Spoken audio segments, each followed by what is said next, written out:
This is how to install side steps or running boards on a 2023 to 2026 Chevy Silverado 1500 LT.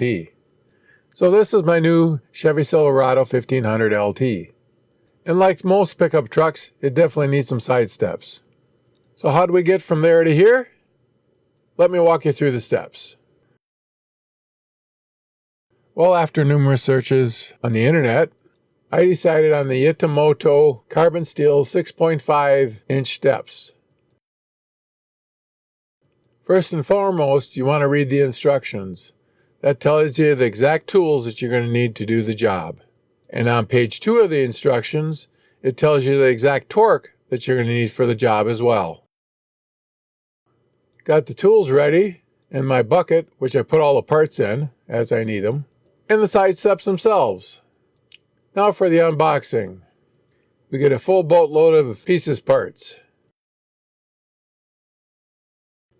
Now one thing that I had to do, because we're up in Wisconsin, is I had to do a little bit of cleaning before we started the installation. Winter does bring snow here. Then we got all the brackets installed, going from the frame to the running board. This is what it should look like. And this is what it should look like from the perspective of the outside. Now what I found is a good reference point, you install the running boards on top of the box. In the case of the 1500, it's about the halfway point. When it comes to installing, I installed both ends first and then worked my way from the middle.